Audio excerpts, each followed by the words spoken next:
Welcome to another episode with Beyond The Sidelines. This is the Game Week 28 preview. Find us on YouTube, Beyond The Sidelines. He didn't let that pause go away, you know. Production ain't happy with my pause. Run You want to run it again or continue? No, Cool. YouTube, you can find us on YouTube or Beyond The Sidelines, Instagram and TikTok, Beyond The Sidelines Pod, and XBTS Pod with a 0. Shout out to all our Prime Ministers in the BTS FPL League. In first place, due for £350 cash prize, is It Can. He's disrupted the top three. PD All-Stars. Looks like you've bottled it, bro. So PD All-Stars second, £100, and then Obi-Wan Bissaka third with £50. Team of the week, Uncrowned King. That's his just second to add one. as well, twice in a row. Twice in a row, yeah. Back to back. And bum of the week, the Starbucks gatekeeper. Make a meal of it. I'm your boy Corey Hendricks 10. Pilot, chat to them. It's your boy Josh driving the league, pilot by day, pilot by night. Else what you telling them? L's in the flesh, L ballers in the league, Dan the man with a plan. Wicked. You guys happy, yeah? Very happy. Quick read. It's a good day. It's a good day. Happy North London Derby Day. Happy Eze Day. What about Gok? Happy Gok Day. Happy Glock Day as well. Man's doing it. That was a much needed win, you know. Do you know what? I felt stressed today. I actually felt stressed. I'm there, I'm watching the match, I'm like, and then when the Rice concedes that goal, I'm like, oh my gosh, what are we doing? What was he doing? All of this? Yeah. Focus. Yeah. And then he goes and does, what are you trying to do? Take a tackle? Bro, He's trying to do the dribble left past and right Ronaldo thing. and I, yeah. Edge of the box. You know, when I saw from the angle from like the goal, behind the goal line, I'm like, bro, you could just passed it down the line. Yeah. You could just put Saka was down the line. He had easier options. Much easier options. But yeah, we got the win, 4-1. Still top of the league, 5 points. Obviously, we were game extra played, but I think it was a statement to the rest of the... Even though Tottenham are quite in the poor right now. Not quite. They're in terrible form. Their team's terrible. Hey, they're in a relegation battle, you know. They're actually in a relegation battle. They need their 4 players points. to come back ASAP. They're 4 points. If West Ham won today, this weekend, it would be 1 point. Yeah. Mad. Crazy. They're just lucky that that bottom three are just inconsistent and that poor. And Wolves are so far off it. If Wolves was a bit, do you know what I mean?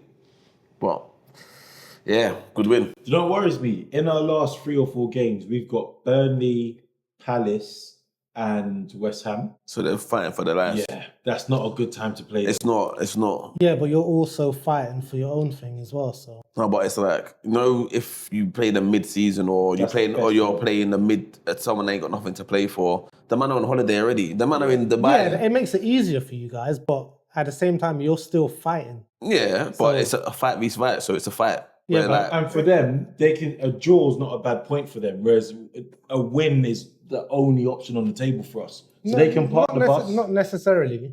Yeah. You're 5 points clear at the moment. Yeah. You may not need wins. You may need the win because City. No. You want a win to have a gap.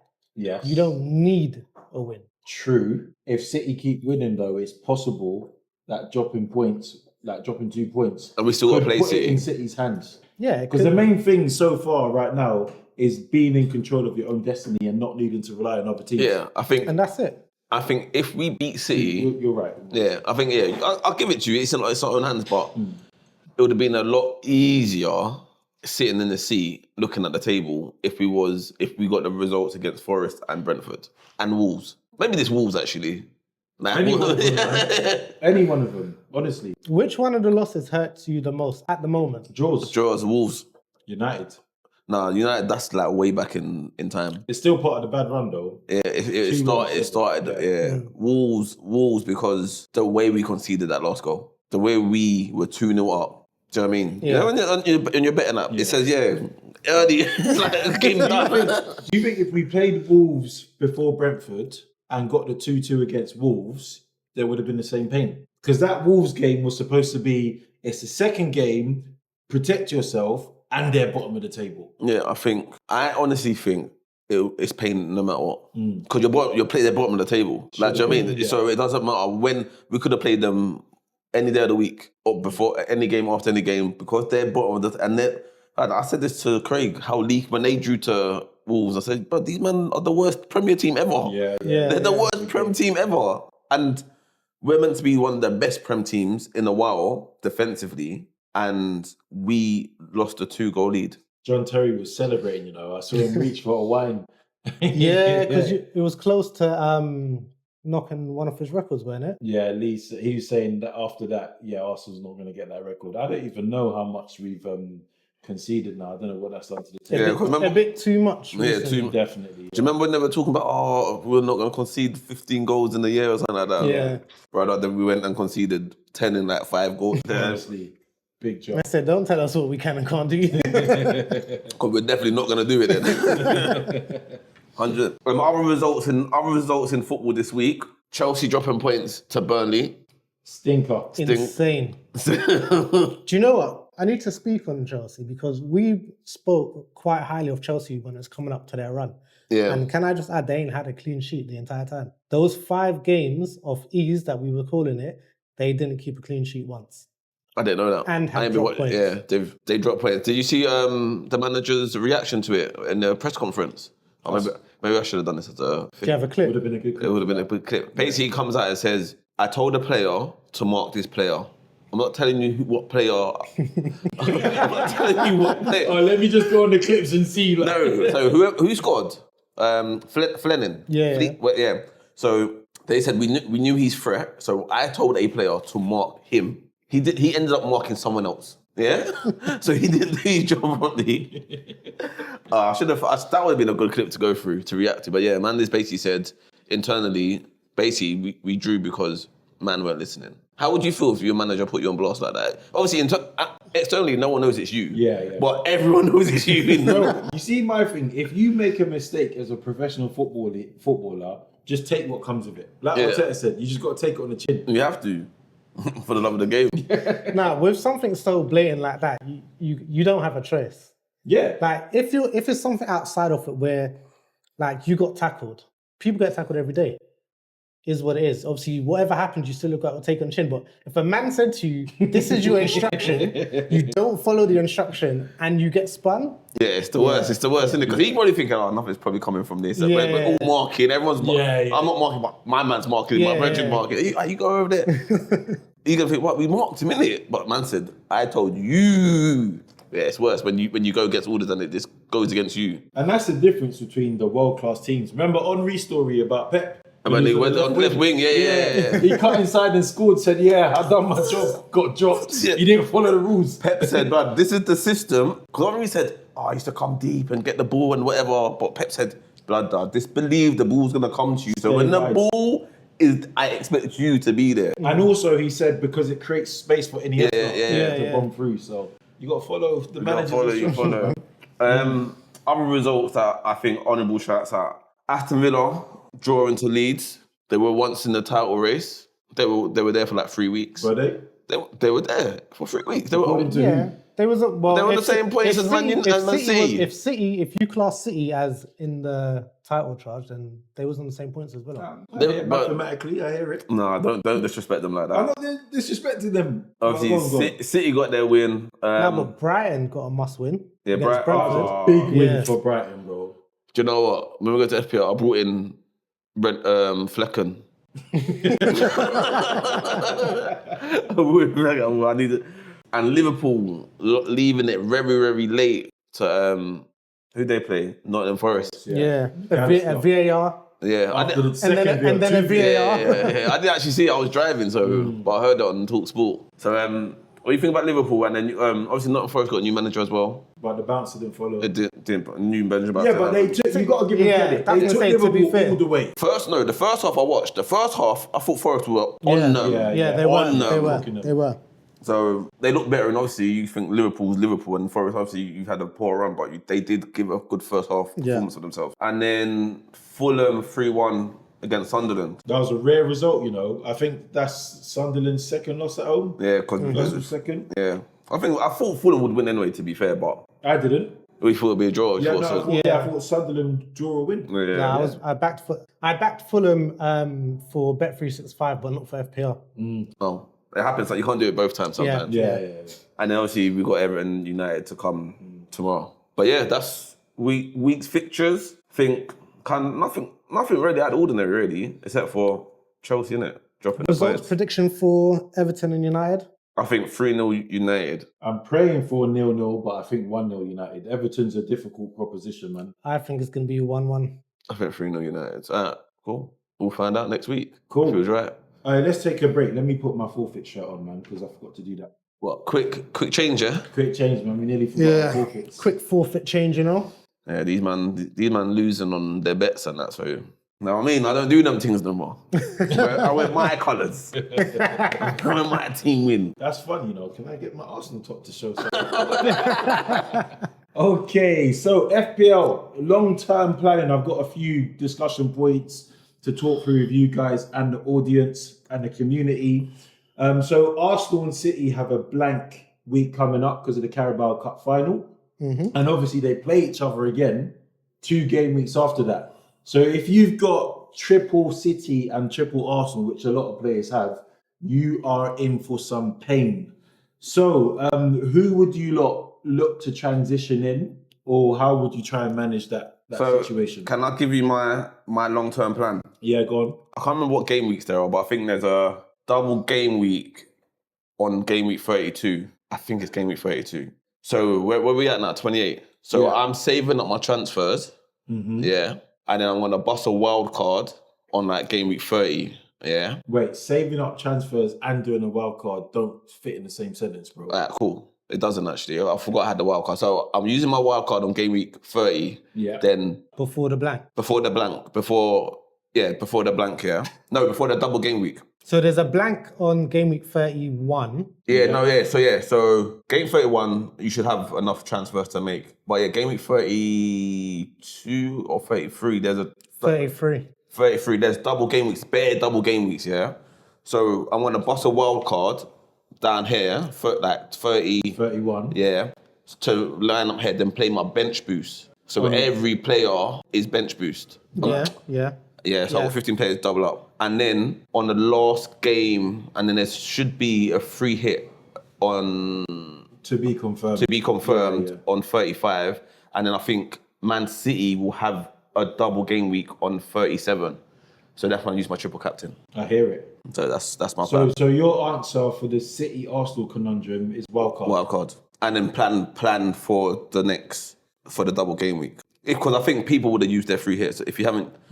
Some people have got no chips left. I don't know. That's a sad affair. No chips. Or A bench boost. They got a bench boost left. Actually, bench boost can still be impactful. No, it can, because Sermon had like 15 points on their bench this week and that. Like Sermon have like O'Reilly on their bench sometimes, or you know what I mean? I've seen that. How many points you got on your bench? How many points you got on your bench? more than 15. Is it? Yeah. But yeah, I think I've got like 19 or 18. I think you definitely got to look at the Arsenal City game, blank game weeks, and they're playing against each other. So I think you always need the Arsenal defender in. I think always. So what's this? Andy's got 2 Andersons, Anderson and Anderson, 9 points, and then 8 with Wilson. 17. Yeah, it's a hard day for you, isn't it? Yeah. But yeah, I think that's what it is. That's what my plan is. So yeah, wild cards. Or save up your transfers, if you have wild card, save up your transfer, wild cards, and then plan for 30 for the double game week, bench boost, and free hit, triple captain on the last game with Haaland. I think it might be Burnley. I think they'll be playing on their double game week. Palace. Is it Palace? Yeah, it should be Palace. Yeah. Oh, so you already know this information? No, I know that they got to play Palace to be confirmed. Oh, okay, yeah, there you go. And what about you, Els? You agree with Pilot on that, or? No, obviously I think it's always going to be team by team basis. Personally, I think if you're like me and you've tripled up on Arsenal defensively, I'd be planning to drop one of them for the blank, at least one of them for the blank, and free up players to allow obviously other people to come in, and between now and then build up my free transfers. You sure? You know? Build up my free transfers and then basically do a little change around and then use my free hit for that blank. And that's how So when are you going to use your bench boost? double game weeks. Okay. So how are you going to prep for double game week? Use my wildcard the week before. Okay, cool. So you're saying save transfers for the blanks. Yeah, if you can, because obviously, like I said, it's depending on what your team looks like. Yeah. But I think people should be, if your team can permit it, I would rather save the free hit and don't use it on that game week. Yeah. And transfer out players by using your free transfer between now and game week 31 and leave your free hit for later. Because if there's potentially 2 double game weeks, you could do your bench boost on one and your free hit on the other one to make the most of it. Have you used your triple captain already? Yeah, I used it okay. with Gabriel and got 21 points. Oh no! Oh yeah, double game week. That feels like ages away now. Do you know what? It's funny because in hindsight, obviously, what the potential of what was hoped to get from the clean sheets was great, but 21 points on a triple captain isn't terrible. It's your striker scoring a goal. Yeah, because I had 6 on my last triple captain. So You know what though? I think in another thing in hindsight with the triple captain, I still got mine, but you tend to, you know what you said about Haaland, how you prefer to use it knowing he's on a good run of form. Yeah. I think with Arsenal, I hear the 0-0s, but they weren't on a good run of form. Yeah, they weren't. So No, I hear that, but also as well, it's the teams you were playing. I think it makes sense because I captain. Yeah, like for me, the Brentford, I was like, ooh, because you know what Thiago's been on recently. But the Wolves, for me, was a guaranteed clean sheet. Guaranteed. What are you doing then? For me, so I've got 5 Arsenal City players and I've used up all my transfers, but there's 3 game weeks. So every game week, I'm just going to transition them out. Yeah. And I'm liking the looks, which segues onto the next section. I'm liking the look of Aston Villa, Liverpool, Brentford, and Bournemouth. Yeah. So, speaking of that, what do you got? Go on. No, because we spoke about this last week I said about, forget Konza, and Konza goes and gets points in. And we said about Liverpool, but then TK's blanked. Well, for you struggled. I put in Kanate. And I got my clean sheet and 2 DEFCON. Yeah. But we know Forest struggles to score, innit? So I didn't see them scoring against Liverpool. Yeah. But I like the idea of Bournemouth. Obviously, I've got Senesi at the moment. If you remember before, I was saying to you that I'm in an argument about Senesi or Hill. Hill's looking really good. My only thing with Hill is after. So obviously with Bournemouth now, I do like the look of their runs. Obviously, I've got Senesi at the moment.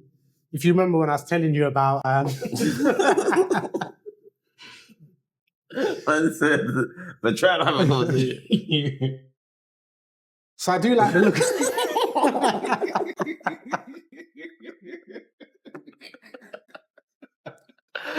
Hey, go on, run it. So with Bournemouth's fixtures coming up, I do like the look of them. Obviously, I've got Senesi at the moment. If you remember before, I'm in an R in between getting Senesi and Hill in.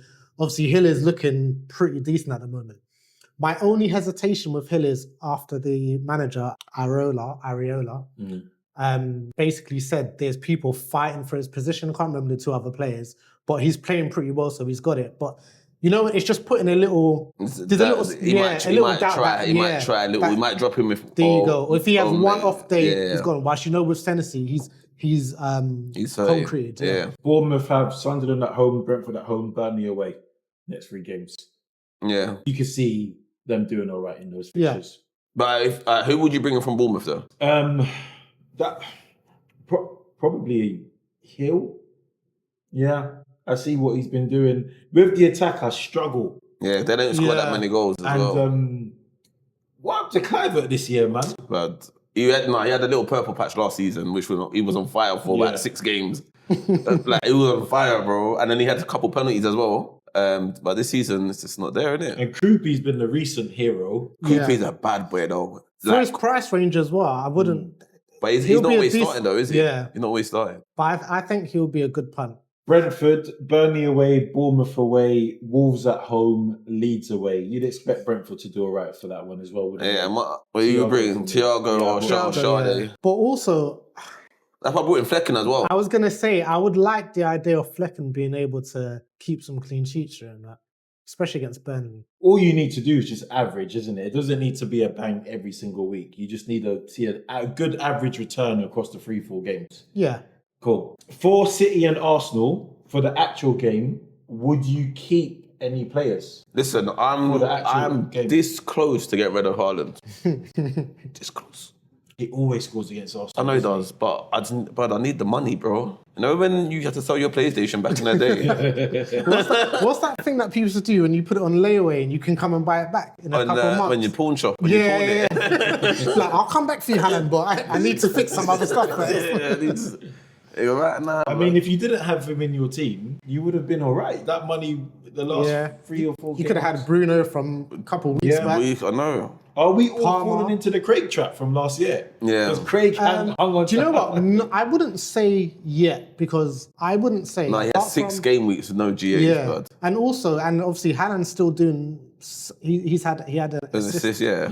But the other thing as well is during that time there were key players. When Craig was doing, there was key players you easily could have had rather than Haaland. Yeah. Whilst I feel like now, over the last 6 weeks, it's kind of been like very risky who you would have put that money on. No, well, you could say Bruno, Palmer, Pedro. Yeah, but the Palmer 20, no one was anticipating. No, but I'm just saying, but Pedro then. Pedro had a good run, and you called the Chelsea run. Pedro the whole time. Yeah, so...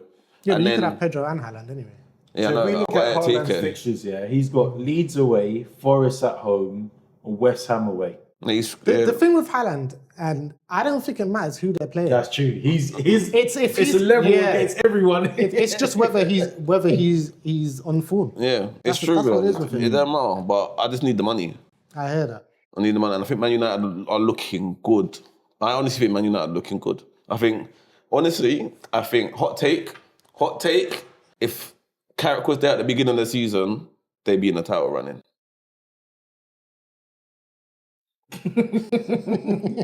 I think that's a warm take. Hot take. No. Do you think so? Okay. Why do you think so? When they don't lose for the next 10 games, then tell me something. Okay, cool. Because, do you know, for me, I wouldn't be able to agree with that, just simply because, like I've always said, if you take out that Arsenal win and the City win, drawing against West Ham, for me, is what shows you that we would have had other issues. We drew against Wolves. Why is he allowed to take out the Arsenal City win? It happened. I don't know. Sometimes you get to take that out. Because for me, and they're big wins. Massive wins. No, but if you look at United over the last few seasons, you're in 4 wins on the trot. We aren't afraid of big wins. We've played big teams and won, and then lost the next game. Yeah, true. And that's been consistent over the last few years. Yeah, but you won 4 on the trot. First time in like 5 years. I hear that. I just don't believe we would have kicked off the season like that. You got Everton, Palace, Newcastle, then Villa. Mm-hmm. Do you think we learn about United through those 4 fixtures? Yeah. Yeah. You still want Bruno? 100%. Yeah, I still want Bruno. I think Bruno's like... No, 1,000%. I think Bruno's like Haaland. Like, no matter who they play, he can get a contribute. He will get a def con, maybe, and an assist. And if there's a penalty, he's getting that. And he's on set pieces as well, isn't it? Yeah. The thing with Bruno is, if there is something to get, Bruno will deliver. Yeah, 9% it will be through him. Do you know what I mean? Unless it's a Harry Maguire 89th minute header or something like that. But, or around a mad day. Yeah, so, that's... Good picks. I'm going to ask you lot who you did last week, how they did, and who you're going for next game week. Starting with you, Els. So last week I went with Bowen. Weirdly enough, he got DEFCON and got 4 points. Next week, I wanted to go real differential. Do you know what? Pilot, actually, you inspired me. That's what I do. With this differential. And he mentioned, he doesn't even know, he mentioned one of the other new things we might bring in for our differentials moving forward, which is if you choose, the person you choose with the lowest ownership, if you win, you get double the points. Bonus points, yeah. So lowest selection, bonus points if you top the week. Yeah. So maybe like this for maybe 5 extra points or something like that, yeah. So, and I went with Iwobi. Obviously, he's coming off the back of 2 assists. They're coming up against Tottenham, who they just let 4 goals in, as well as we know their form is terrible at home. And their form is terrible. Their injury list is long. So I'm hoping Fulham's obviously coming off of a decent win as well. So I'm hoping that follows through and he's actively involved. He's on like 1.8% ownership. That's nice. Can I add a caveat to this ownership thing? If you don't submit your evidence, then you didn't qualify for bonus points. Because how are we going to know then?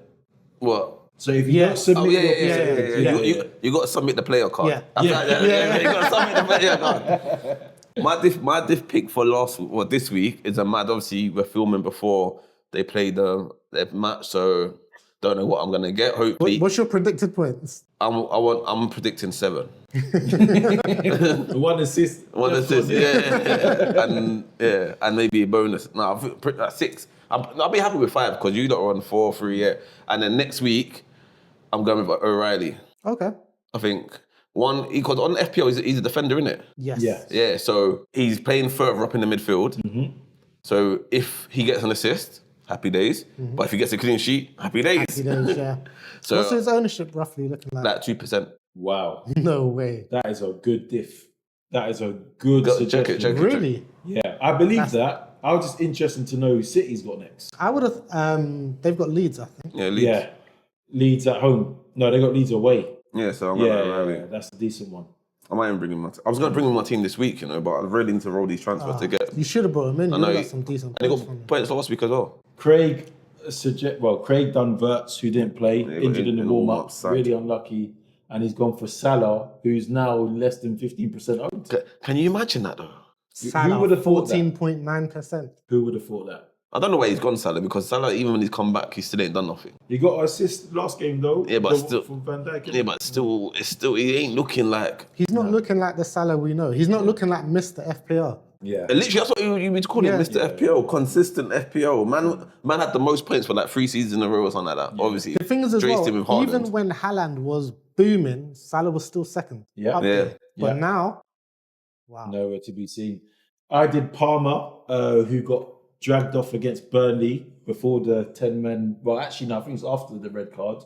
3 points, and I captained them as well. So I backed my pick, and that really cost me in FPL. And I'm going for Cunha, home at Crystal Palace, a wounded Crystal Palace. Expecting this new look Man United to really do some damage against Crystal Palace. You know, going back to O'Reilly, Yeah. he was the most transferred in this week, What's his percentage? 6%. So it was Wow, low. it's still low. Yeah, it was Yeah, low, Yeah, yeah, 6%. So I'm gonna put him in my team. I might take him out for a Semenyo, So you can do 2 transfers. I've got 3 transfers. How many transfers you got left? I've got 3 at the moment. I've got 2. I've got 3, yeah. You really need to use your transfers for your wildcard strategy to work. Because you don't want to be doing a wildcard when you've got 3 transfers, right? No. A question. Spend that. I'm spending it. Don't worry. No, I'm spending it. It's gonna get spent next week. Bruno's coming in. Oh, what's your question? No, I answered it in my head. All right, so we're going to play some clips and react to it. The first one I've got is... Do I need to say like where it comes from and all that? Yeah, I think so. We could add them and. All right, cool. So we've got some clips. We're going to react to them. Want to hear your views. This first clip was, for me, one of the best crash outs of the season. After the Arsenal-Wolves game. And it was... That's a strong statement, you know. It's a very There's been a strong couple man that's had some real good crash outs. For this crash out, the context is that Arsenal's still top of the league, but Man City are top of the psychological table now. So the momentum and the sort of pulls with them, yeah? So I was going to play this next to your camera. We're top by a considerable way, and our attack hasn't even clicked. Man City are not the Man City we fought before, and that still stands. But look at what we've done. Look at what we've done. We've just said, you know what? They ain't the Man City of before, but let's open the door for them. Let's open the door for them. Let's test out their nut. Let's test that. Hey, pause. He knows he effed up. So do you lot agree? Do you lot think that Arsenal are testing City's... I can't even say it. Yeah. Go on, you know. I think Pep has built a mentality in that dressing room, yeah. Even though we look at Man City and say they're not the Man City of before, but they believe they are. What does that mean? They're not the Man City before. What do people mean when they say that? That they're not the killers that they used to be. They're not dominating the league how they usually Yeah, like they're not even, there. yeah, even if you look at the amount of games where they've obviously drawn or lost, that's those sorts of teams. If you look back in the past, that's not really like them. As well as the way they would score against teams. They're not doing that this season as they usually have. And they will go on now this is Man City's territory. They'll go on a 10-game unbeaten run. Yeah. Have you lot Potentially. Are you lot aware of how much their squad have changed? Yeah. From the teams that Yeah. like if we were to go through some big names quickly, Kyle Walker's gone, Yeah. Edison's gone, Yeah. KDB's gone, Yeah. Gundogan who was really Yeah. important, Yeah, captain, yeah, he's yeah. gone. Silva. Which Silva? The little No, Bernardo Silva's still Bernardo there. is the still other there. Silva. David Silva. David Silva. When did he go? No, he's not. He's What? he's gone mad. What is that? What do you mean? It's too far. Yeah, too far. Yeah. Sterling. Yeah. What do you mean? How far are we talking then? Sterling only went to what? Couple seasons. Mahrez. Grealish started in the Sterling and Mahrez in the same team, though. Yeah, but Mahrez stayed for a little bit longer. Yeah, and But they were still bad enough then. Yeah. So I can't say that. It's fair. but the point is, we just reeled off so many names that Yeah. the squad isn't actually the same squad. Yeah.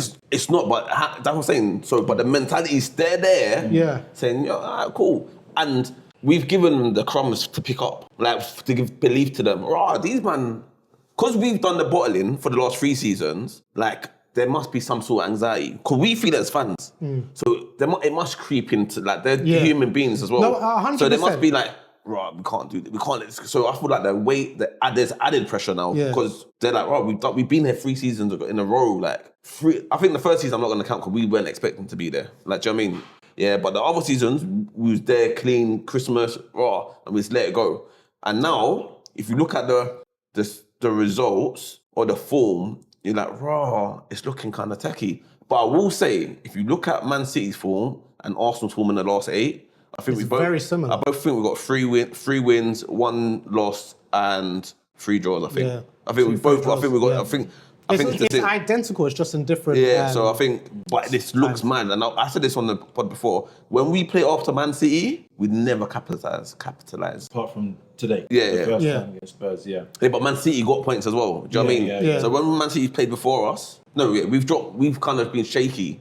Do you know what I mean? After Man City, it's like the man are shook. Like, Man City got the points. I feel we've adding our own pressure onto ourselves. No, I definitely think it is. The thing with City is, because City has been in this position before, chasing down the title and grabbed the title, as well as being Premiership League winners, it comes with a mentality. Yeah. So for them, they're like, all right, cool. We're second. Well, how many points? All right, cool. Well, let's do what we need to do. Yeah. Because the minute something happens for them, we need to make sure we're in the position. Yeah. So I think that they're just going through how they play, which is you have to play like you believe that you can do it. Yeah. And they're going off the back of, we've done it before, let's do it again. Yeah, and Arsenal's bottled it before. They're going to bottle it again. So what they look like. They have the potential. Yeah. Right, so that was a light clip. Now we're going to pod, yeah? And I love this one. I want to hear you lot's view on this one, yeah? So this is John Terry. I think he's talking to Simon Jordan. So when AVB come in, we went to Hong Kong, I think, and I'm sitting in economy on a 13-hour flight. And we've got Josh McEachran, Nathaniel Chalobah, a couple of other young players, all in first class. And this was part of AVB's going, no player's bigger than me. Right. Everyone's the same. So I'm going on the plane going, no, we're not going anywhere until these young players go back in economy and the first team players that have built this club to where we are today go back in first. AVB comes up. What's the problem? I'm going, well, we're not going anywhere until the young players move. And to be fair to the young players, they're going, this JT, it's really uncomfortable, we'll go back. And I'm going, no, it's not your decision. Has to come from, he has to own it. In the end, it spins, so all first team players fly first, younger players go back economy. And he tried to make a statement day one, and he fouled instantly, because I promise you, the plane wasn't going, and if it was going, it would have gone without myself, Frank and Didier. Bro, what? Is that acceptable? What? To me, that's very unprofessional. What? What do you mean, what? No, what's unprofessional? If the manager says this is the flight travel plan to go Hong Kong, that's what it is. Yeah, but big man. Do you know what it is? This is what I know. Now, I got to be honest, yeah. If I was in the first team position, yeah, he needs to say this is what's happening and say something to it. So for me, this is what I need to hear. Look, lads, the young academy players are coming. It would be nice for them if they had the opportunity to fly in first class. You know, come on, let's do it for them. Yeah. Let's let them believe where they can get to. Yeah, let's give If you don't say none of that, and you're just like, no. But if I'm JT, I'm walking in, I see the man turn left and I'm turning right. Yeah. Nah. I'm not having it. I'm JT. I'm not having it. And especially... You never call me John Terry, you call me JT. I'm JT, But do you know what it says? Well, you got to think about it. These youth players are looking up to me. They want to be like me. They look up and they're like, yo, I want to get to the first team. I want to be a big star like him. All right, go economy. I'm going first. What? This is, by the way, this when AVB was new to Chelsea, you know. But, why do you think the manager done that? So we can only go by what's been said. Yeah. But JT's basically saying that the manager tried to make a statement that no one's bigger than the club. So he's trying to say, even though you lot are superstars, yeah, the club will dictate whatever needs to happen. I think it's an authoritative so you move. go economy. He tried to put his foot down. Okay, then everyone goes economy then. Yeah, but he's the manager. If he says everyone in cool. first class and you in economy, I would have said cool. he's got the right. I would have said, yo, I'll Like, take yo, my there. how about, look, the club is big because of players like me. And I've got peas. And I've got peas. Cool, I'll jump on my next flight. Innit? And I'll say, look, kids, you lot enjoy it. But also, like he said, I think if I was one of the young players, I would feel a bit like JT, yeah, you could. Yeah. I don't mind. You're like, I'm happy to be in this team. I'm on a free flight. Yeah, playing ball. I'm a young buck. Like, cool. Yeah, I'll go economy. So, but I rate JT for how we did say, nah. You're cool. Yeah. Bro, He badded up. That's a bad up to the manager. To the to the manager, manager. but not to the young people. no, not to the young players. So you were rating that he badded up the manager? No, I don't. I know. Nah, not in that sense. What I look at it in the sense of, like I said from the beginning, you need to give me a reason as to why you're doing this. And if it's anything outside of, I want the young players to feel as though they are important to the club and they have what it takes to get there. If it's anything other than that, I'll take my own flight. Yeah, there should be no demarcation. Because why is there a difference between me and them flying? Like, it's either we're all going first class or we're all going economy. Because none of us is bigger than the club. Yeah, so we're all the do it. same, innit? Okay, so Where did the manager fly? we don't know. Yeah, like, Because that's another thing as well. If you're telling me the manager flew in first class with the young bucks, but us, the first team, who paid for all of this And these shit, remember, what makes us money is my legs. You want them cramped up like this? So do you not acknowledge then that JT doing that, manager's new into his job, by the way, he's done a power play where he's now elevated and overruled a manager by saying this plane ain't going nowhere until this is sorted. I don't think he would have said it like that. Like, I don't think he's that bad in it. Like, as in, the plane's going to take off regardless, innit, yeah? But I feel like he would have done it on let me talk to the boss outside. You know, like, if you're at work, man, send you email, we're going to write, big man, like, yo. He's saying he's exaggerating. No, but if at work, as an employee of the hierarchy, you can still give feedback to the hierarchy. Yeah. You know what it is? You know the mandatory meetings that everyone has to attend. You're like, yo, I'm not gonna lie to you, I can't attend this meeting. Wait, so- and then all of a sudden it changes. It's a mandatory meeting if you can make it, but for those of you who can't, we'll give you a follow-up next week. Like, So let's play this out then, because Yeah. this is happening on the plane. It's not happening in the train. No, it must because they would have got their tickets. They would have known. They would have. It's not on the plane. No, but he don't know. He's seen his ticket in economy. He's not got a problem with economy. He's got a problem with I'm an economy and the young bucks are in first class. but I think it's No, you know what? you would have known though. There would have been You would have because conversation. first class got different boarding then. No, You would've no, known. The young ones would be like, oh my gosh, What, I you think these men are boarding in main public Heathrow? No, but they would have got no. If you're in the economy, They don't know that, bro. in the economy, you're definitely what you said. You got a side entrance for No, what I'm celebrities. saying, do you think Chelsea's not? You don't think Chelsea's hired out the whole flight? You think Chelsea are sharing a flight to Hong Kong? If they've hired out flight, all of them can go into first class. No, but this is the point. Maybe AVB is trying to put a message.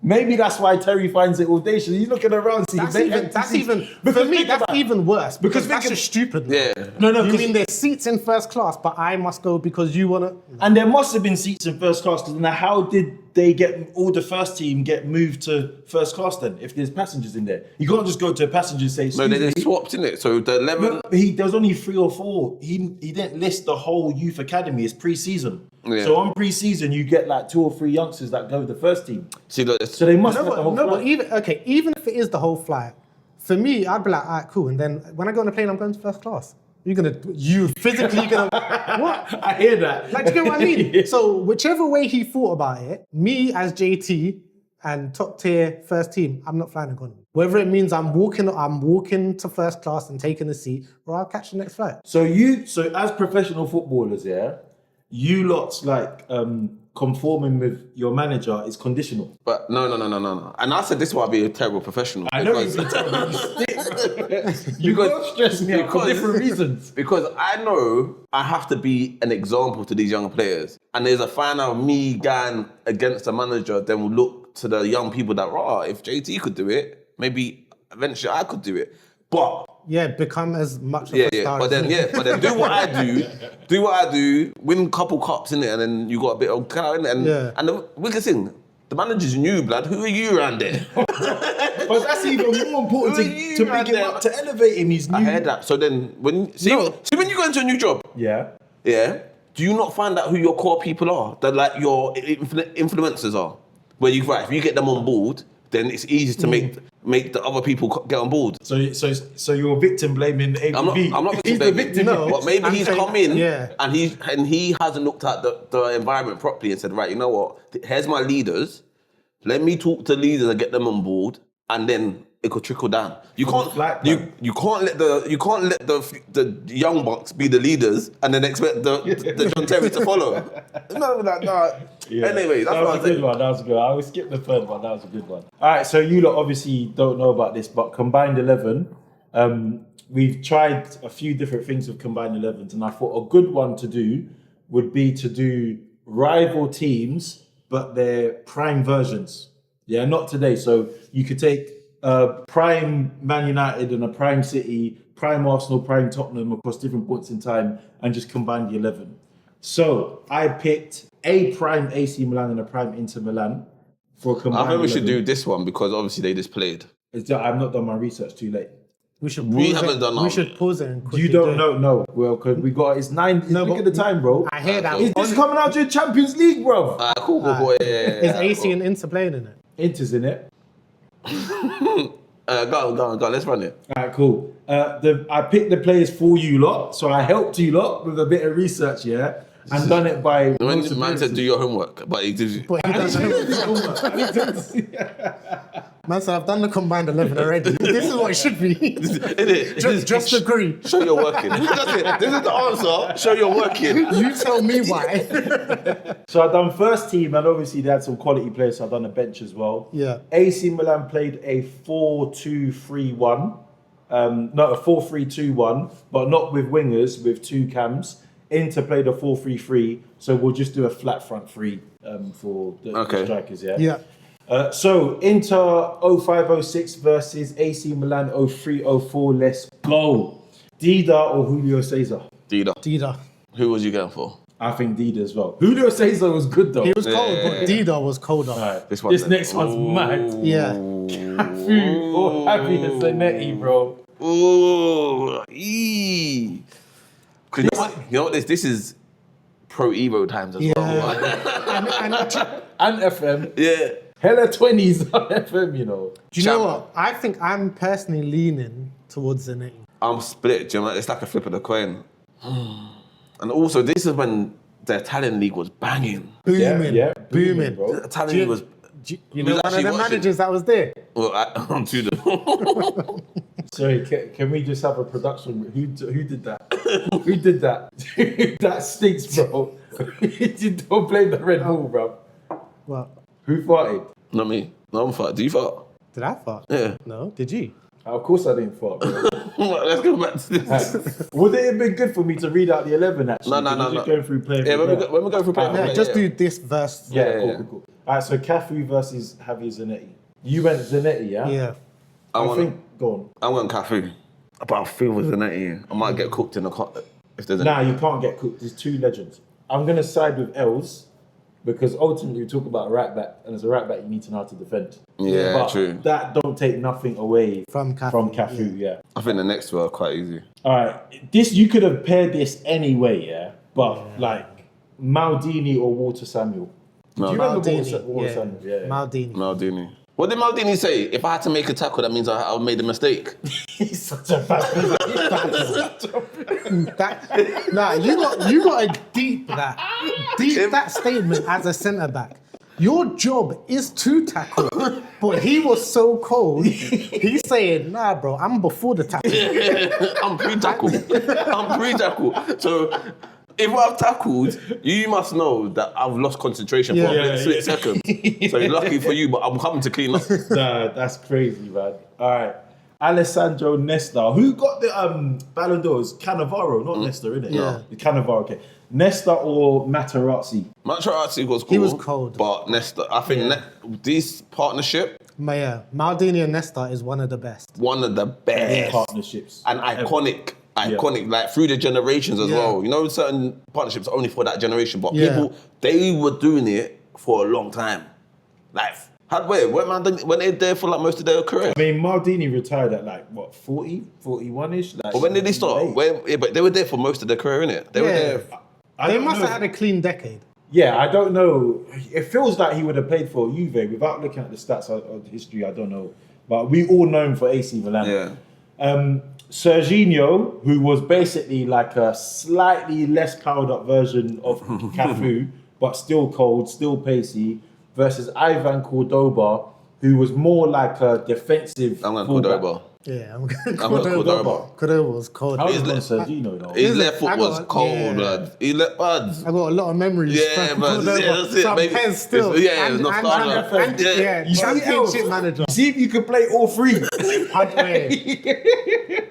100%. He was All right, cold. this is where it gets a bit sticky now, but not that difficult actually, because the three, you got a DM and 2 8s, yeah? So Gattuso or Esteban Yeah, he was at Cambiasso? Milan for his whole career. His whole career? Yeah, he yeah, made it yeah. into the one-man club. Yeah, I rate that still. Yeah, We gotta it's talk- hard though, yeah, isn't we're it? gonna But talk about that. Gattuso, Esteban Cambiasso. You don't even remember Cambiasso? Yeah. Of course, blood. What you mean, blood? What you mean, blood? I remember this team, blood. I remember this team, blood. Cambiasso, again, was cold, but I think just the aggression from Gattuso, I like aggressive DMs. Yeah, I feel like, you know, some certain positions, there's character traits that Yes. just made them look better. Yeah. And in the DM, you want the hustle and bustle, especially in that era when we had like the Roy Kings, Vieiras and all that. It was you could You not wanted a fierce you one. might not have been technically brilliant or whatever, but you're getting them tackles in. And the presence of him would have other midfielders and, attackers looking at them. He's Like, little dynamo, innit? He's bare short as well, innit? Yep. Yeah. Bold head is what I remember. I don't remember him with hair. But yeah. All right, cool. Next, you've got Pirlo and Veron. I think that's... This is the AC Milan Pirlo, but I think we'll just judge it by overall ability, innit? And this is there's a winner for me, but it's Do you think it's close? it's not that it's close. It's just I don't want the loser to be disrespected. And do you know what it is as well? It'll be funny if we've all got different answers. But for me, there's a clear winner, but I can't help but start thinking about it a little bit technically. Like, what do I need you to do in that position?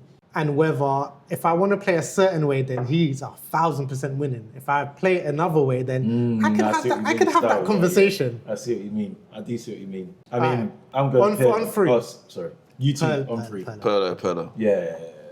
And Veron was cold though. And that story when he damaged his knee on his right knee, and so he played the whole game With his left. with his left foot. Bro, Pirlo is a different, Man said, yo, this ain't working, so just give it to me on my left. and still played good. And his free kicks, mad. Yeah. Mad. He was like 99. But see, like, Pirlo with his dictating shit, like, that's what you want from that role. Mm-hmm. Get the ball.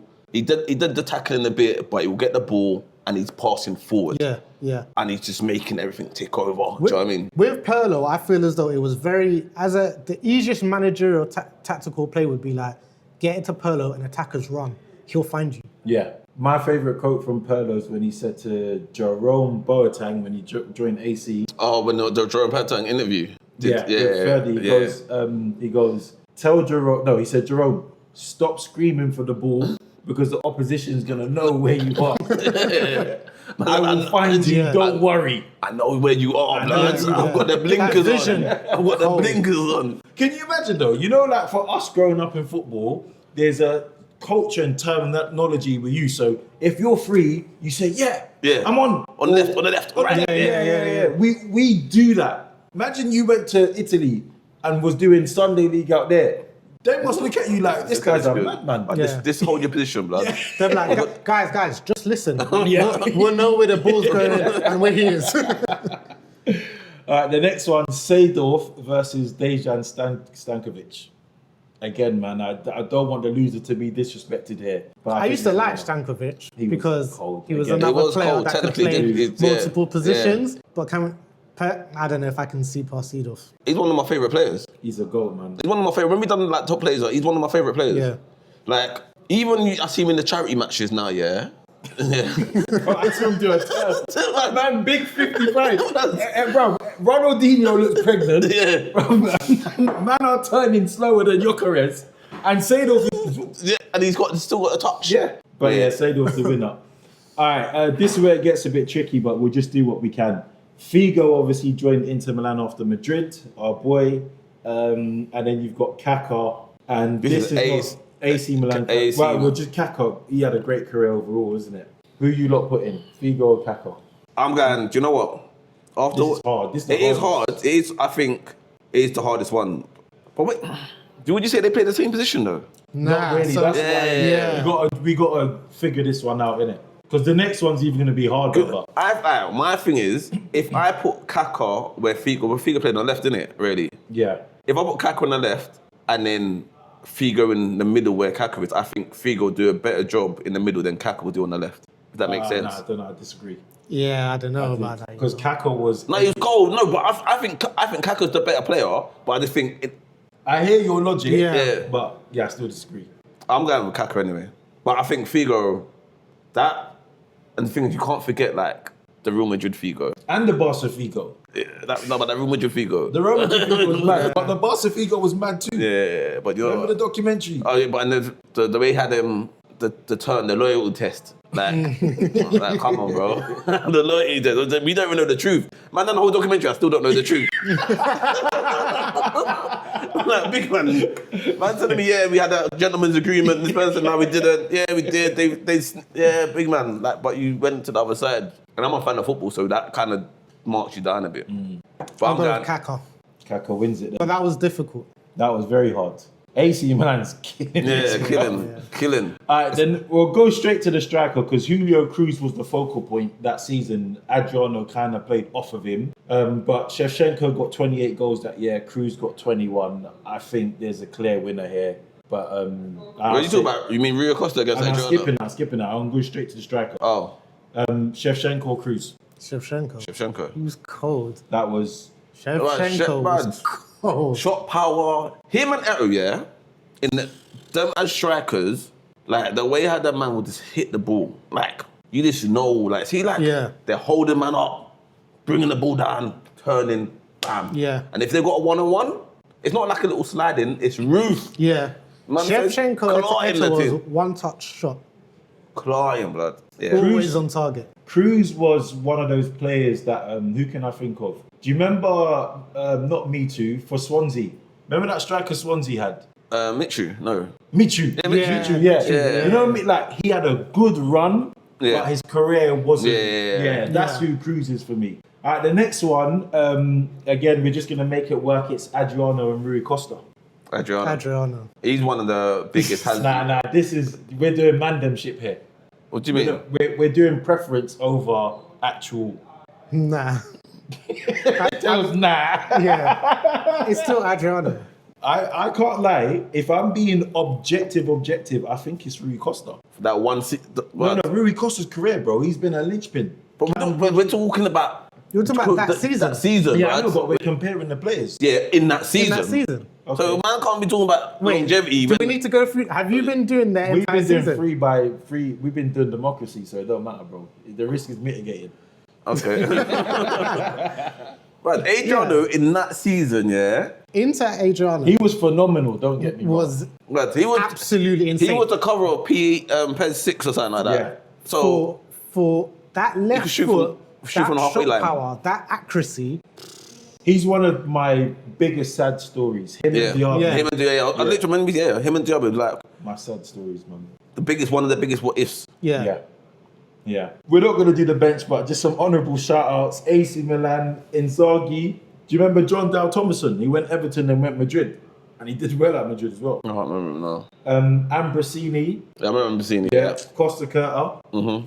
And then Inter, Obafemi Martins. But 101 pace, but Man said the game stops at 99, but he had that extra. his pace was new. Alvaro Recoba. Recoba, cold.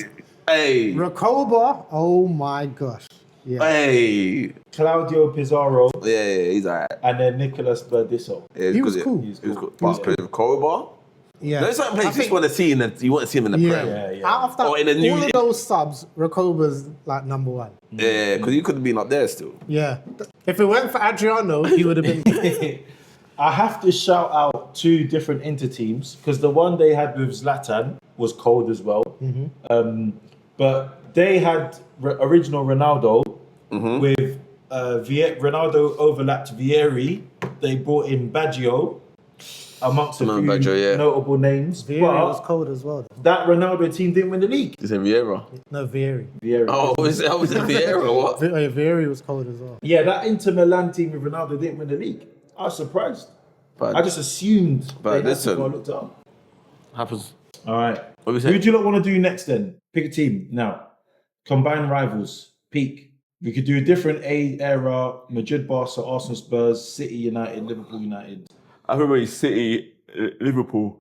Why are you yawning, bro? Sorry. This man's at work, bro. Sorry, City, Liverpool. They're not rivals. It's all debatable, isn't it? If you've been battling in the last 10 years in the first 2 positions, how they not rivals? I'll do City. Because Liverpool. it's recent, bro. Liverpool, United have been rivals from the day of time. Okay, as but- Milan, Yeah, as but- Barca. Recent, So why City and Liverpool. can't? Because I'll say these ain't even our rivals anymore. They've been our rivals from day one, bro. But Local rivals. yeah, But they're then not- even in but that, the rivals, see my team. The rivalry's got to have some sort of impact on your season. yeah. Unfortunately, it's not up to you, bro. No, but that's what I'm saying. But even like with what you're saying with that, then I wouldn't do United versus City. It'd be United versus Liverpool. That rivalry is bigger than United versus City, even though it is a derby. It is bigger But, because yeah. no one really cared about City back in the day. But that's They why were but still- to add City in it to make it more relevant, then I'd do City versus Liverpool. All right, the panel has spoken.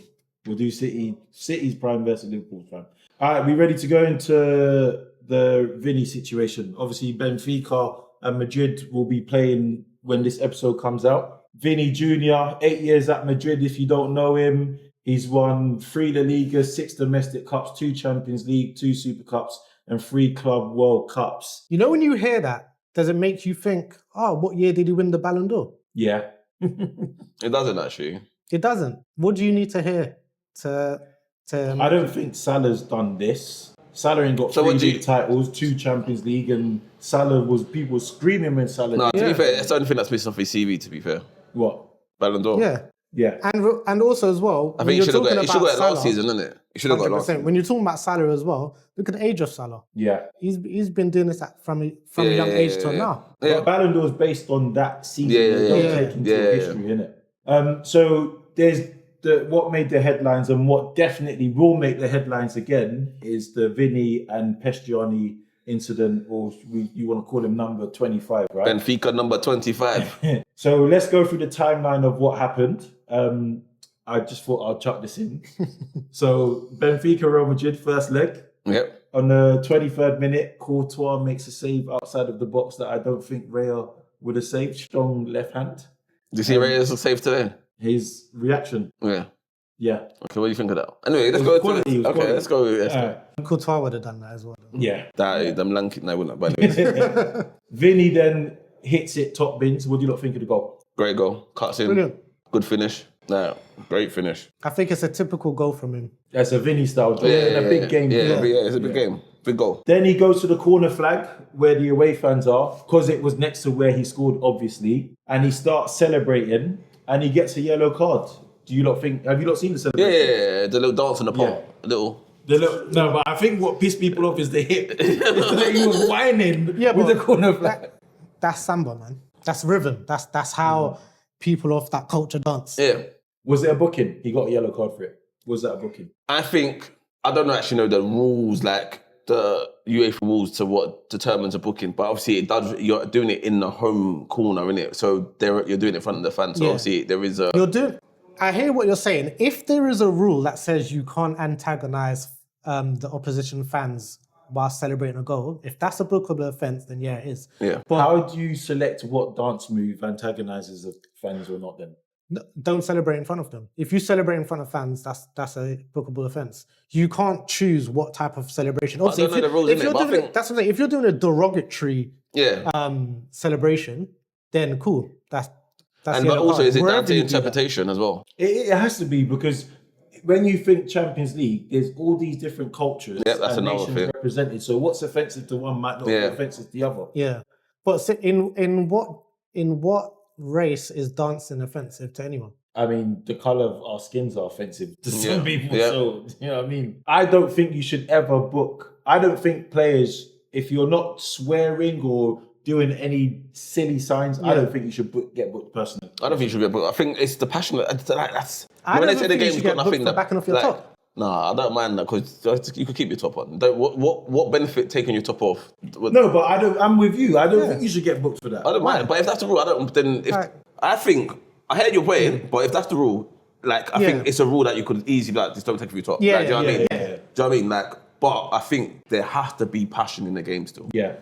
Like, I don't, when people say, oh, you celebrate the draw and you scored in that 91st minute, brother, we was losing. And now we got a point. It makes a difference. Like, Yeah. it don't matter. That's why we are fans, we're paying for it. And yeah, like, I think you should celebrate how you should celebrate it. Like, I don't think, unless, like you said, unless you're like, middle Anything fingers up, derogatory, obviously, yeah. gets that's booking. I think with Vini, maybe if you could do this again, dance however you want to dance, but it don't need to be at the corner flag. But why? That's all that has. yeah. Why? Because what? Do you know? And the thing is, yeah, this is one thing I'll say about us as black people. We are told to conform into the white man's world. Oh, make sure you don't do this way, don't do this that way, so they don't have a problem. Yeah. But why can't man just do his little two-step? The thing is, it's 3 seconds, man. But do you know how you have to think I've got about an it as well? example. I've got an example. What is the difference of if he went to the opposition corner flag and went, No, do you know what Sorry, changed? not- Shall I tell you why I changed? that I part. rescind, yeah, because as like Cunha, Yeah. Jesse Lingard, none of us are calling for them to be booked. Yeah. We're hurt. Yeah, and and- we're embarrassed, yeah. but we're not calling for them to The be man booked. dancing on what Cunha said. Cunha's doing the dance. surf. Man said dance floor. yeah, Man said Emirates is the dance floor. Like, come on. Yeah, Jesse yeah, Lingard said that about us. Yeah. So Do you know what as a fan on the Shout out recipient Lingard, end, man. then I take that back. Yeah. Cool. All right, so this is where it gets heated now. So the Benfica players are obviously wound up by Vini's celebration. And then Prestiani, You say a player who's got 25 on his back. did you number say? 25. Well, but we don't know. I want to talk about this because we don't know really if he's guilty. Do you know what?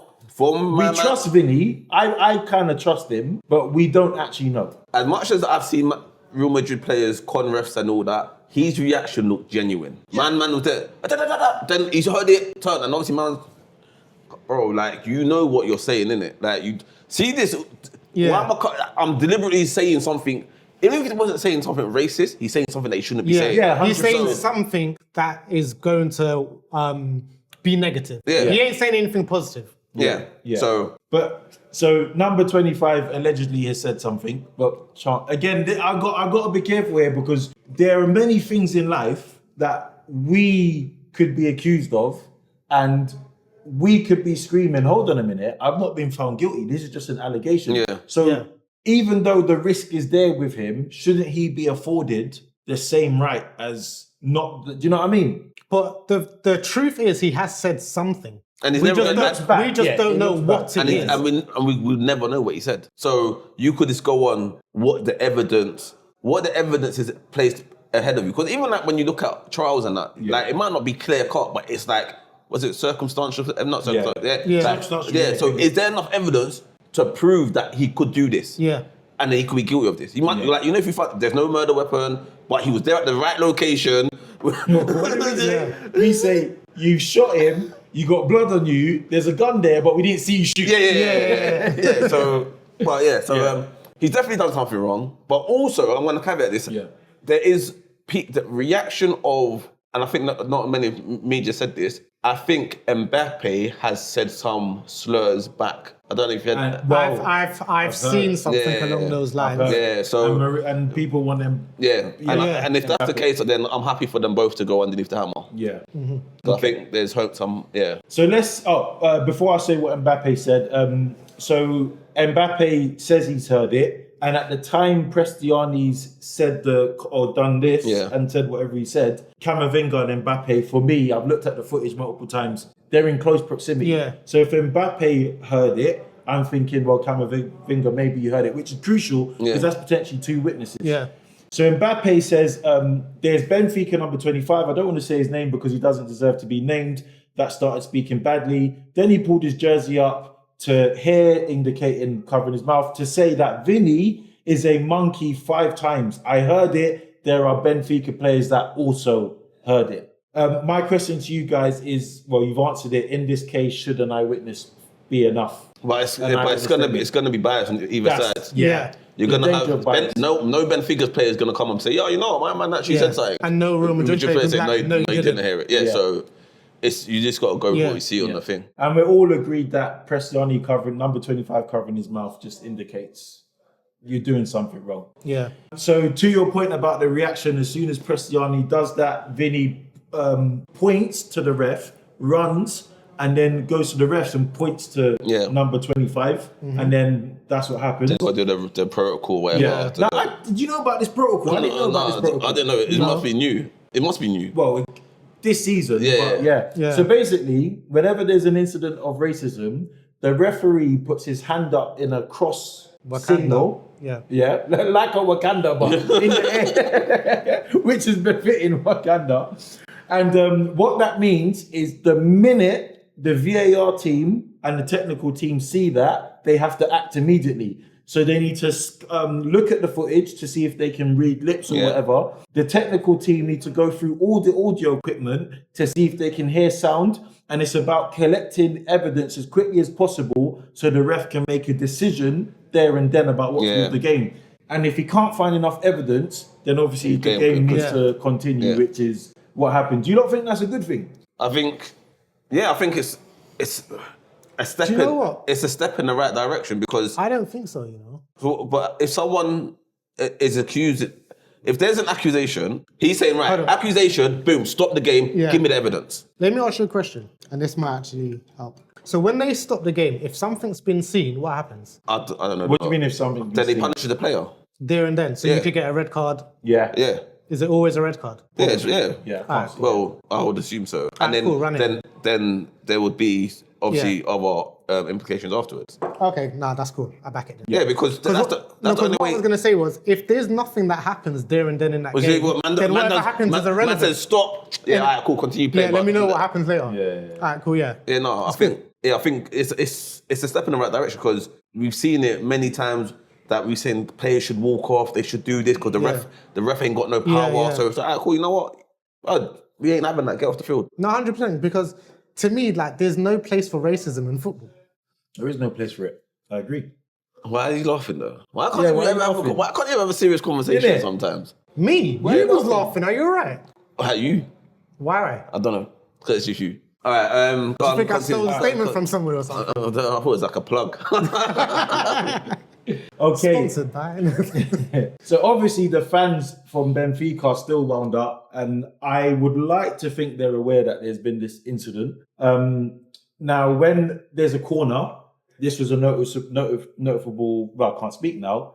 A notable thing that happened. Vini and Trent are at a corner, and the Benfica fans are throwing bottles and objects. First question is, should there be a penalty and fine for that, given the context of what's happened? Yeah, I think Penalty and fine to who? Benfica. Because normally when fans do something, the club has some sort of penalty. and the player and the person, they could zoom and they could find the person, track them through, and be like, do you know what? Yeah, they get a lifetime ban or something like Then that. yes. Then yeah. If you throw an object at a person normally on the street, is that considered assault? Common assault, yeah. Common assault. Yeah. And then there's... Depends what you threw as well, obviously. Yeah. Could be ABH, GBH, Yeah, or there's whatever. different types of but it's assault. So we should expect the fans then to get some sort of... Because why is the rules different if you're a fan in the stadium and Do you know that's a good point? No, it is. But I don't. Obviously, I'm not a lawyer. I don't know if there is. If I would like to think if a player got hit with a 2 pence coin in the head and it drew blood or whatever, that person's definitely getting arrested. Because didn't the man get arrested for Semenyo? Semenyo. Man said CMO. Semenyo, and the Liverpool when he had a throw-in, the first game of the season. I remember that. Didn't he get I arrested? don't know what happened. I swear he got after. arrested. Yeah. We know the Vini guys got arrested from the documentary. Yeah. For the racism. So yeah, fans, if you do something illegal in the stadium, it should make no difference. To Yeah, I you. don't. Yeah. Yeah. All right. So after the game, Prestiani number 25. I keep. What's the point of me saying number 25? When I keep, sorry. Yeah, because you just want his name to be out there. It's okay. Number 25 denied he used racist language after the game. So he said, I want to clarify that at no time did I direct racist insults to Vini Jr., who regrettably misunderstood what he thought he heard. I was never racist with anyone, and I regret the threats I received from the Real Madrid players. Okay, and this is key because they asked. So what did you say? And he says, I have no recollection of what I said. So you don't remember what you said, but you know it was racist. That's a contradiction for me. Yeah. So 100%. the man said he misunderstood what he thought he had. So what did you say then, big man? So the thing is, how can someone misunderstood something that you said, but you don't know what you said? Yeah. So you don't know if he's misunderstood it. You don't know what you said. Well, So you could have understood it perfectly. Yeah, well, you know what you said, but you just don't want to tell us, Yeah. really and truly. Not something you got to be politically correct in these things. My issue here, another issue, which I agree with you guys, but to add on to that, if you're being genuine, I think you would say, I get why the Madrid players are threatening me if they thought they heard that. Yeah. But he's not saying, I can understand if you thought you heard that. He's saying, he's kind of saying you lot are bad. Do you know what this? You know this is Chat GPT statement. This is he must have said. They said, yo, I said this, but I can't let them know this. What can I say? Yeah, but that's You know what's funny? what. I translated it on Copilot. So it's been double checked. Moving on to Marino. I got a lot to say on this one. This one was really bad. So Lay asked if he believed Vinícius incited. So we'll break down the Marino statements in two. Yeah, Marino said the home crowd and players, blah blah blah. Yeah, I believe so. The words they exchanged, Prestiani and Vinícius, I want to be independent. I don't comment about it. What do you think Marino's first instinct should be in that one? If asked if Vinny's incited the home crowd and players with his celebrations. He could. I think the line of questioning and his answers made it seem like he's excusing the behaviour of the player for Vinny's thing. If he said, like, if there's two separate questions, do you think Vinny's thing incited? You could say, yeah, fans don't want, you're in front of them, you just scored, they're hurt, they don't want to see you dancing on a pole. Yeah. So obviously they're angry, they're passionate as well. Same with Vinny. Cool, that's question closed. Yeah. But then he's gone on to kind of say, well, if Vinny didn't do that, maybe the players would have done that. See, that's what my issue is. My issue is I feel as though rather than address the issue of racism at hand, he's gone down to address Vinny's characteristics after scoring the score. Because he knows him as well, isn't it? Yeah, but for me, that's got nothing to... Whatever Vinny did prior to player number 25 saying anything has nothing to do with it, because no matter what he did, player 25 shouldn't be saying what he said. Yeah. Big deflection. A big serious man. Yeah. And I think... And even if he was trying to play neutral, that's not the way that you do it. I think Marino lost a lot of credibility. Yes. Let's go to what he said next. Yeah. It gets worse, yeah? So when he was arguing about racism, so Marino's referring to Vini, Marino told him the biggest person in the history of Benfica was black, Eusebio, and he's basically saying that the last thing Benfica is a racist club. And I was going to ask you lot, Eusebio's a black footballer in the 1960s or around that time, would he be turning in his grave here and now? But do you think the man didn't have racism? But we know there is a huge amount of cultural racism in Portugal. Yep. Yeah? We know that. Europe, really? Yeah, in Europe, yeah. So, it happens, isn't it, yeah? But for you to, it's like saying I'm not racist because my best friend's black. Basically. Yeah. I'm not racist because I've got a mixed race daughter, or I'm not racist. Or my daughter's got a mixed race child or something like that. Yeah. You know, that's kind of being forced upon you.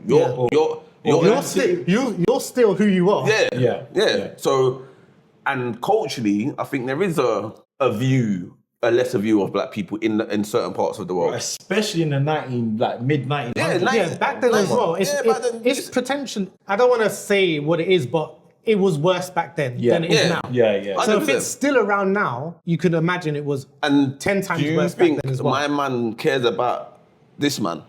Like, Marino and Eusebio. Do you think number 25 cares about him? Oh, yeah. You don't care about Eusebio. I'm believing for Benfica now, blood. Bro, you also got to remember as well, 1960. Do you know how old player 25 is? He don't know him. Yeah, you don't know, blood. You know what's mad? The only thing he knows of him is I ain't been to the Benfica stadium, but if there's a picture or something of Eusebio. Other than that, he don't know him. Yeah. There definitely wasn't a a referee protocol. All right. So this is the worst bit that Marino said now, yeah? There is something wrong because it happens in every stadium. Every stadium that Vinícius plays in, something happens, always. That, for me, was absolutely bonkers. Man said, because you're black and you get racist abuse all the time, it must be because you're black. And it's your fault. Because it's only happening to you. Every time you step out. Or maybe Vini's the most vocal about it. Because he's one of the we heard his stats. He's at the pinnacle of his career. So maybe he is a bit more vocal than other players. I'm going to play devil's advocate because sometimes when people speak, if you break things down grammatically, it could mean something else. Okay. Potentially, unfortunately, what Marino could have been saying was racism happens in every stadium. So wherever you go, Vinícius, it's not you, but it's just that you've gone to a stadium and every stadium has racism. That could be a positive spin on it grammatically on how he said. No, it's a valid point. And what I will say is Marino then needs to clarify that. Yes. If he... devil's advocate is trying to put... You're trying to translate, man. You're trying to translate. The devil's racist. Surely not. Surely not. You're trying to translate things that weren't even there, blood. We know Grammatically speaking, that's what that statement could mean. He said it in English, you know. Grammatically speaking in English. And he could speak English. It's not like it was translated. So every stadium that Vinícius plays in, something happens, which means in every stadium there could be racism. So if Vinícius is playing in that stadium, there's racism in the stadium. But at the end of the day, for me, that's not the point. Because at the end of the day, the point is racism shouldn't be in football. So whether Vinícius is there or not, there shouldn't be a place for racism in football. Agreed. Marino's got some... I was going to say, no, Marino just needs to clarify and reaffirm or take accountability. I think Marino has lost some big brownie points and not status in the game because he is the chosen one, special one, whatever. But you have worked with the biggest clubs in Europe against the biggest stars of all races and whatever. You could have said, and you have been an antagonizer yourself. Man's doing... Man said Wenger's a special and failure. You have said the maddest thing to man, yeah? And then you want to get upset when man's dancing. Because when Vini was... Oh yeah, he's a hypocrite. He's a hypocrite, bro. Yeah. When Vini was in your team, you weren't telling Vini to stop dancing. Yeah. You were telling when they dance, do your thing. Yeah. But because it's on... And I think when people... They forget where they are in that moment because he's thinking very linear. Thinking, right, I'm Benfica right now. So I've got, but you got to think, but we're in the digital age. We could pull up tapes from 10 years ago, and this when you're doing up whatever. Jamie Vardy doing the. No one ain't saying about when Jamie did on the Swan thing. Oh yeah. No one ain't bringing that up because we, like I said, we don't care for it. It's part of the game. But I think him criticizing the thing is a hypocritical statement. Then the deflection, and then the victim blaming, blaming, gaslighting to say we're big man, you sure you ain't got a problem? Yeah. Basically, you sure you're not the problem? Yeah. Big man, what? I expect for Marino to come from the sort of background he's had in regards to, like you said, the players that he's played with, the teams he's played with. I expected a lot more from Marino. And I'm not saying that he should have come in and not backed his club or team full stop. And even if you just, but taking a neutral towards negative stance on this, I think it was a terrible, terrible move from him. Yeah, I think if I was in Mourinho, I would have liked to see him said, do you know what?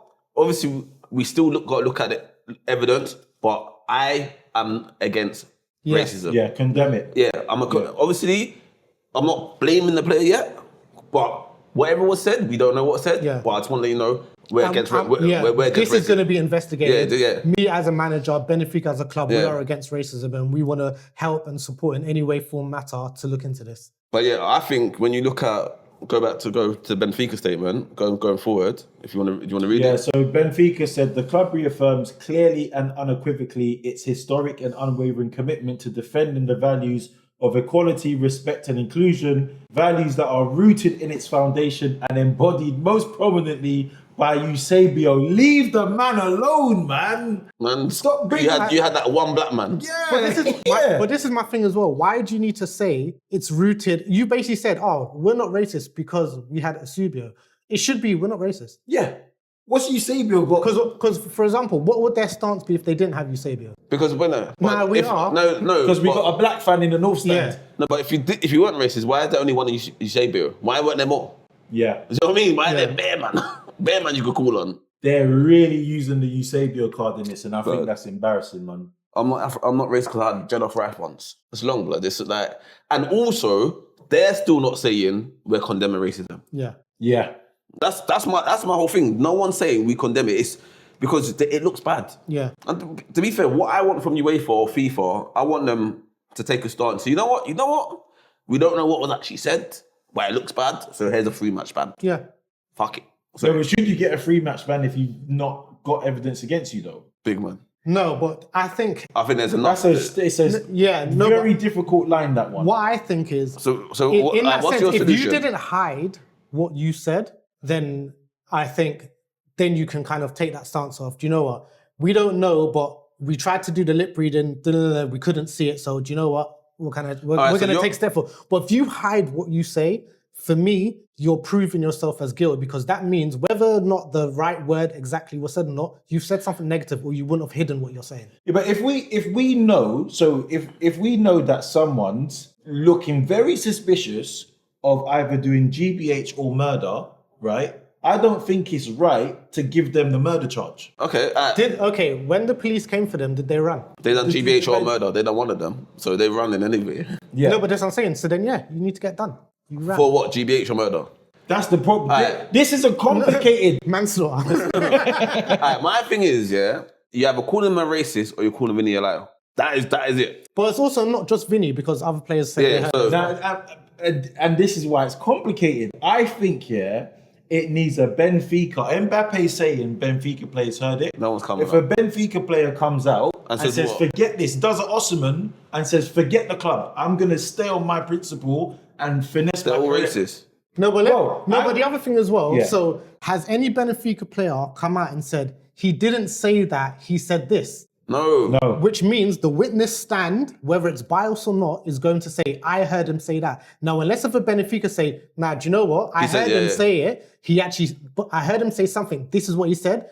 You have to go with the witnesses. Biased or not. There's only one black player on Benfica, Barrero, who's playing in the double pivot. And what do you think he's thinking right now? I kind of feel sorry for him because the position he's in now, he's gonna be thinking he's got to choose. If he knows information, he's got to choose between career and what's right. He ain't saying anything. If I was him, I'm punching man up separately. I'm punching you. Like, Would you speak out? No, I just punch you up separately. You're gonna know you ain't saying that again around me. I'm not whistleblowing. But it's the right thing to do in this case. The right thing to do, and there is the right thing to do. And I know people might be online, but you should speak up. But see me, obviously, Bill's got to get paid and all that. Man's not messing up my bag because I play for a racist. Like I said, I'll have the conversation with him because we don't do violence, so we're gonna speak to him. And I'm banging him. Hey, Charles. I was like, come around the corner. Yeah, we're gonna have a round the corner conversation with him. But I don't think at the end of the day, as much as we know in life, it is always good to speak up and so forth. You also have to look at your own personal life and how it can affect you as a player as well. And a person, because you probably work with some people that have got some offish views of, and you're like, I don't like the way but you just ignore them.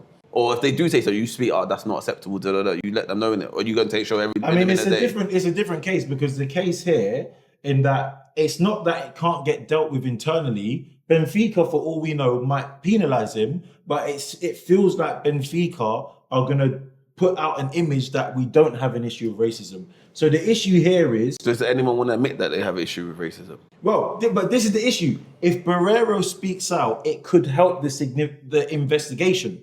And you could argue he's got a duty to Vini, who's been a victim of racism, allegedly, to speak out and give the investigation a fair, honest chance of getting to the right conclusion. But his duty to Vini compared to his duty to himself and his club is... And this is the dilemma. Yeah. I don't think there's an answer. It's just a terrible dilemma to be in.